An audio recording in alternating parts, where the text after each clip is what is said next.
We're just waiting for this. It looks like here we are. Oh, all right. Here we go, everyone. I am super excited to be here today, streaming live. Hold on a second, because I got to move something from the stream. Save changes. There we go. I am here with Annabelle Malcolm. Annabelle, thanks so much for being here. Oh, I'm so happy to be here. Thanks, Tracy.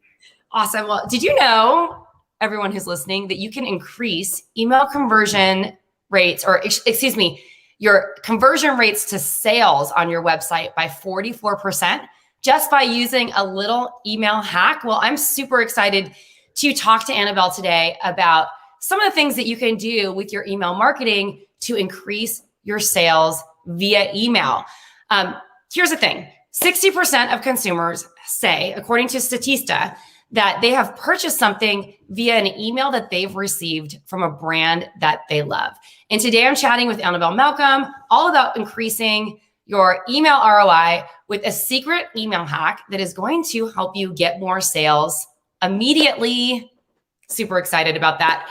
Anyway, I am excited to dive in. I'm Tracy Matthews. I'm the Chief Visionary Officer over at Flourish and Thrive Academy, and I help jewelry designers and makers train their customers to buy from them online and double their sales in 12 weeks or less with a little something that I call the Desire Brand Effect. As I mentioned, I'm here with Annabelle Malcolm. She's an email copywriter and one of the coaches in our TYC and Momentum programs. And we're going to be chatting a little bit about how to grow your email marketing. Annabelle, why do you love email marketing so much? Honestly, I love it because it works. And I feel like if you're not taking advantage of your email marketing, then you're really missing out on a huge segment of sales, because it's the easiest way to get in front of your audience. You can have a ton of followers on social media, but that could all go away if something happens to your account and you can't get in, you've lost those followers. But if you have an email list, you will always have a way to get in front of your audience. So true. And if you're listening today, we want to know who we're talking to. And Annabelle wants to give you a ton of value. So if you're listening, make sure that you type your name and your business in the comments so we can connect with you. And I would love to know, for all of you listening today, what would it mean to you if you actually increase your conversion rates just by doing something simply in email by 44%? That means you get like 44% more sales. Be pretty awesome. Huge. Yeah. Right. Well, something similar happened to a designer that we worked with who joined our TYC program last year. Her name's Erin Haydenreich. Her brand is called Bettina Rosa Jewelry. Do you know Erin? I do. With her? I had a few calls with her. She's great. She's amazing. So I spoke with Erin last week, and we were chatting a little bit about her growth and her success in her business over the last couple of years. And she told me that after implementing some of these strategies that we're going to talk about today, that her email list doubled and her online sales actually quadrupled. She had a 400% increase in online sales. And her overall business, the sales in her overall business increased by 160%. And this was during a pandemic. So what you're going to learn today actually works. And so I'm super excited about it. Annabelle, I have a question for you. Okay. So we talked about these statistics. 60% of consumers say that they bought from brands that they love. 61% of consumers enjoy being reached out by brands that they love via email. And basically, email marketing, for every $44 spent, email marketing yields $44 for each $1 spent. That's a 4,400% ROI. So you love email marketing because it helps you get people off of social and an ability to communicate with them. Why else do you love email marketing? Honestly, it's just a great way for your audience to get to know you. You can send out personalized emails, to give them a little glimpse into your life, or like a behind the scenes, or other things that you don't really get to share with your audience through other venues. You've got this direct communication tool right with your audience that you can use at any time. And it converts better than anything else. So why not use it? Why not use it? That's the truth. So what's the difference? There's a lot of different ways that you could be emailing people. There's email broadcasts, and there's also email automation. Can you explain the difference between the two for us? Yeah. So with email automation, those are your setup, pre-made sequences that are going to go out over a specified number of days. So let's say you're welcoming somebody onto your list. You're going to send them, let's say, 5 to 7 emails that go out a few days apart.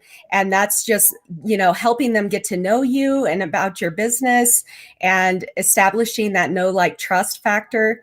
Whereas a broadcast usually happens after they're done with that welcome or nurture sequence. And those are like the weekly newsletters, or if you're having a sale or some kind of special, if you have a new collection coming out, the timely stuff goes in a broadcast.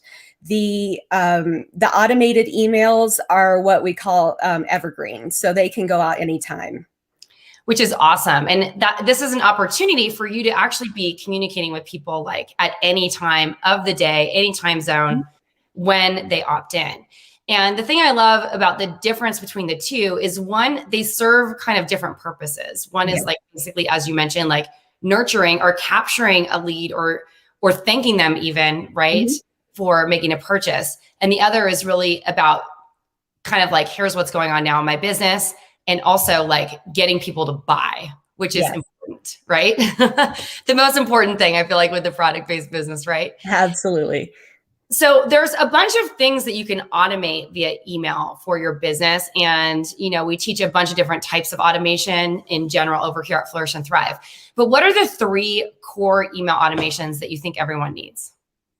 Okay, so like I already mentioned, you're definitely going to want that nurture sequence. So when somebody opts into being on your list, however you have that set up on your website, whether it's, to sign up to get free shipping, or if they get a promo code or something, or even if it's just so they can be in your VIP circle and know about all your specials and everything in advance of the general population, you're going to want that sequence to welcome them into your brand. You're also going to want to set up a post-purchase sequence. So that's after somebody purchases from you. You're going to want to send them a few emails to just check in, make sure everything's okay, make sure that they're happy. If they have some concerns, you can address them right away. And these are emails that will go out without you even having to think about it. So you don't have to play catch up with every single purchase. It'll go out automatically.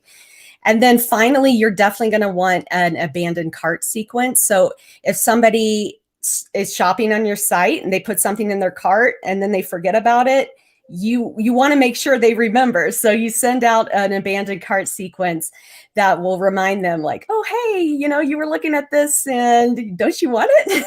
Because I know for a fact, like I know all these tips and tricks and they work on me.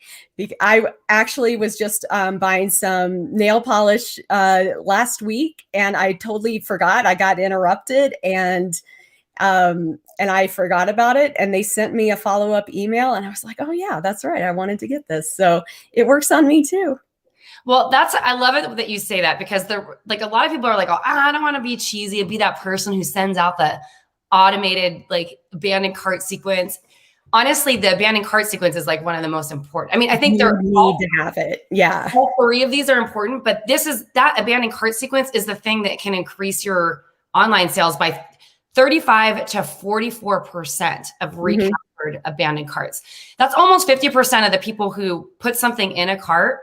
We taught this in a masterclass once about conversion rates. So assuming that, let's say, 1 out of 4 people who put something into a shopping cart buys, that's like the standard number, right? If you have an abandoned cart email, you can capture almost 1.5 of those people. And, not that we're cutting anyone in half, but like for every like 3 people, 2 of those people will actually like probably, or maybe for like every 4 people who abandon a cart, 2 or 5 people. Am I doing the math right? About 5 people. I'm trying to do the math in my head. A couple of them anyway will actually put more stuff in the cart again. And the thing that's amazing is that when you send out, it's because of those abandoned cart sequences. When you do this right, you actually start increasing your sales and you can see the impact immediately. And so that's like the big hack to start getting more sales right away. Starts with getting the traffic to your site. But once you do, and you have good conversion rates, you can start recapturing those sales right away, which is awesome. Do you have any ideas, or like what were some of your favorite abandoned cart sequences that you've experienced in your journey? Well, like I was just saying, the one that worked on me with the nail polish company was really masterfully done. Um, I had actually signed up when I signed up to their list. I signed up also to text. So they were also texting me and sending me emails. And if you're able to get a hold of something like that, that's a great strategy to use because it's so immediate. And everybody checks their text. And so that was really effective. They sent me a couple and I mean I end up making the purchase. So it works.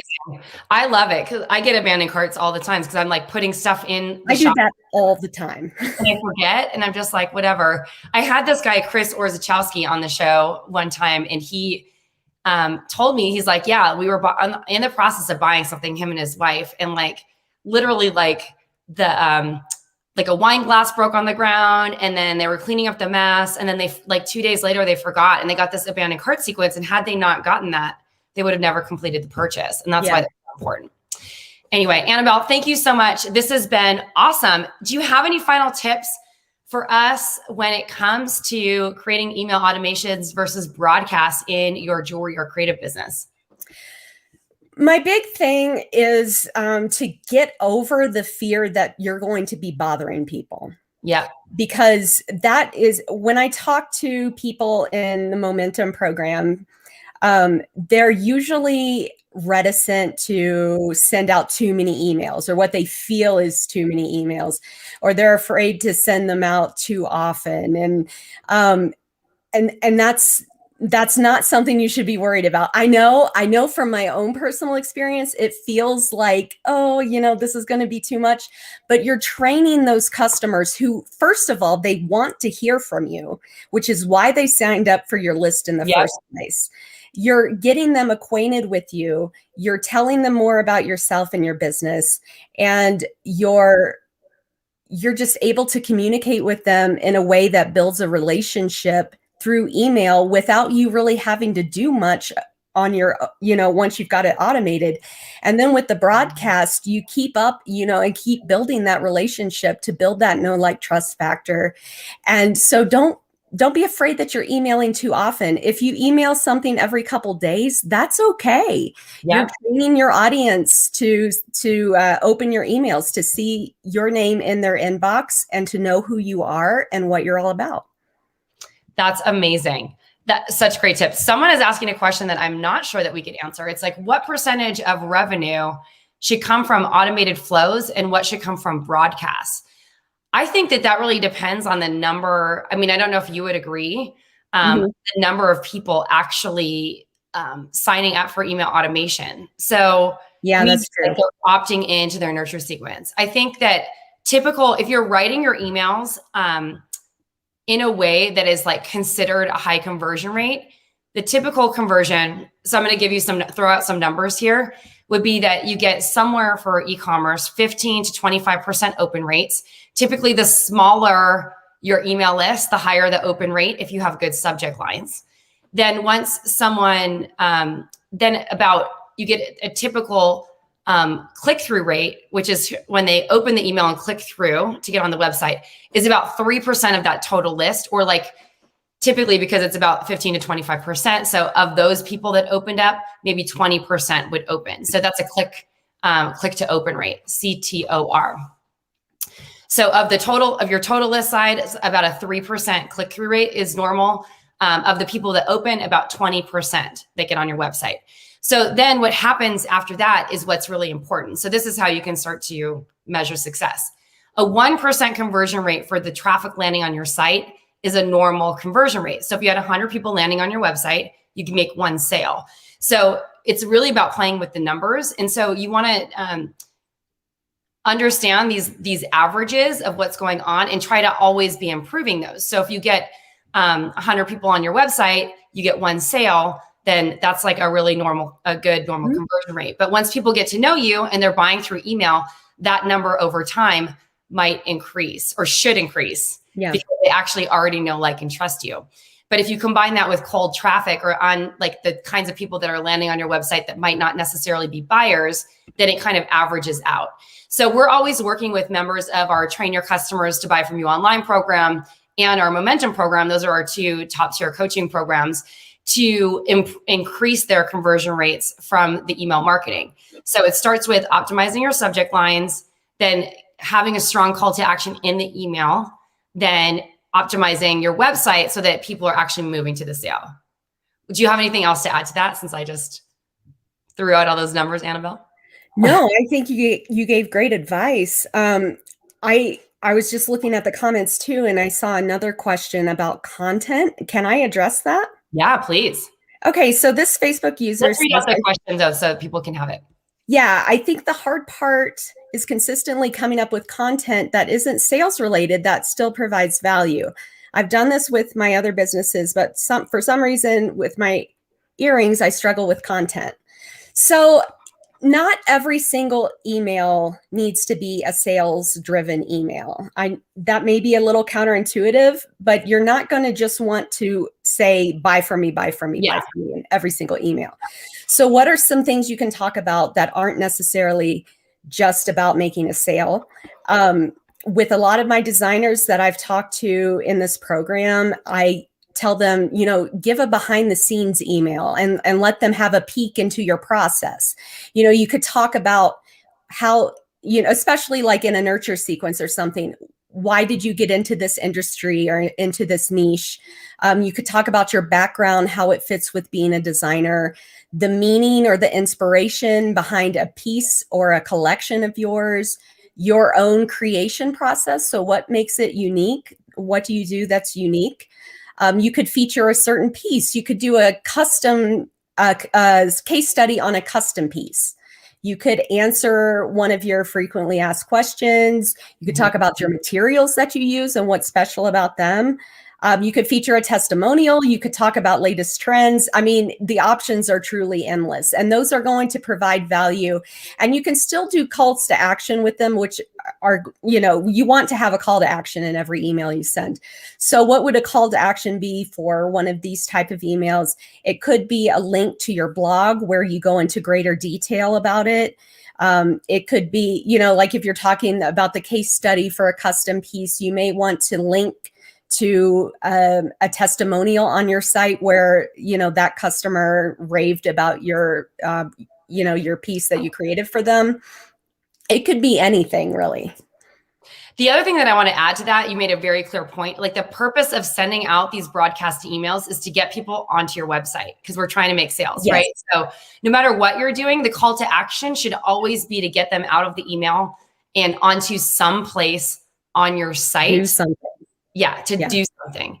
And I love or even social media, even to, follow you on social media. Right.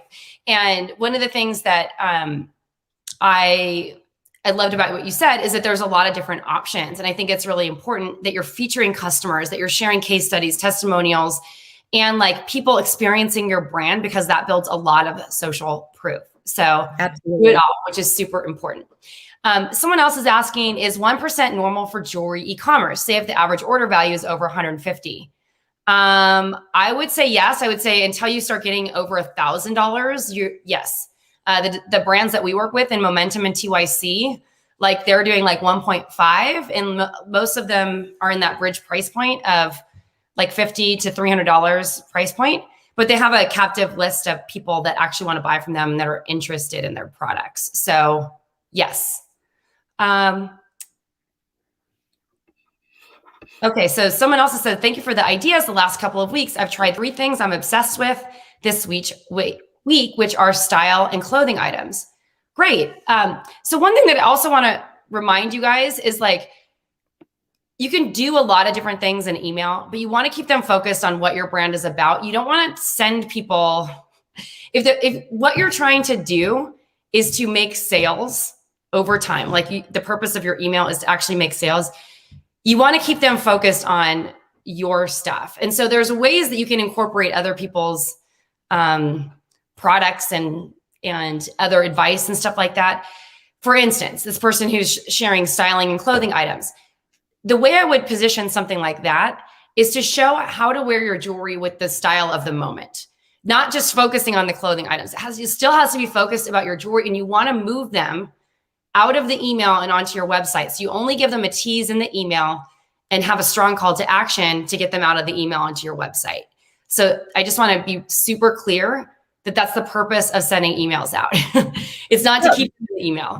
That's exactly what I was going to say. I mean, that would be a perfect opportunity to say, here's a piece that goes great with these boots that, or whatever the trend is. Exactly. You can have ways to match your jewelry, your products with the big trends of the season. I love that. I love it. What are some of your other, I'm just going to ask you this since we're going for it. Mm-hmm. Do you have any other ideas or fun things that you like to do in email that you mentor people on? Okay, let me think about that for a second. I really like to have them bring their own personality into the email. Yes. And that can be difficult for a lot of people because, in school, and I say this as a former English teacher, we're taught to write a certain way, a more academic style of writing, but that's not the kind of writing you want to do for emails. Mm-hmm. So you want to have a very conversational email that builds that intimacy with the reader, with the person, the customer on your list. And so one of the things I advise people to do is to create what I call a copy bank. And this is like a little table. You can set it up in Google or Google Sheets or whatever. And you have different columns. So here are the ways I like to say hi. Here are the ways I say bye to people. And this is a phrase I use a lot. And you go back, how you fill this out is you go back over your personal emails, your text to friends, DMs, anything where you're just talking, informally to somebody you're close with, and you find these little phrases and words that you pepper into your speech that you may not even realize. Often we're not aware of the kind of words that we use over and over, but mm-hmm. This is a great exercise to use to find those words and phrases that sound like you, that are authentically you, and then be able to insert those into emails just to make it sound, like it's coming from a human being, and it's not just an automated email going out to the whole world.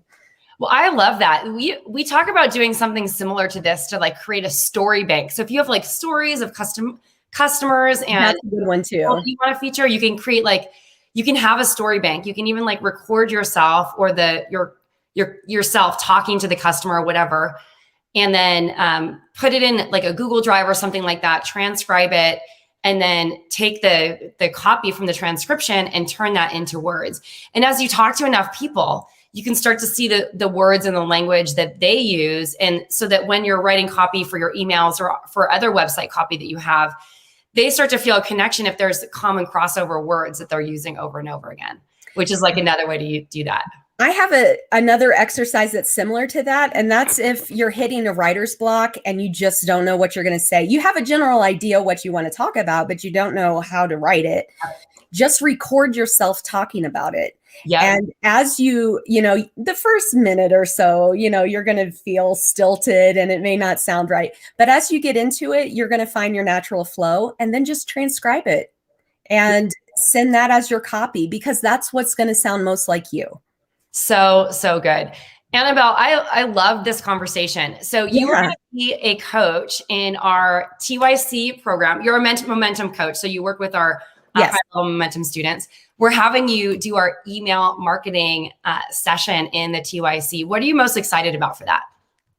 I just love being able to share these ideas with people and see them just light up, because they're like, oh, this is what cracks the code.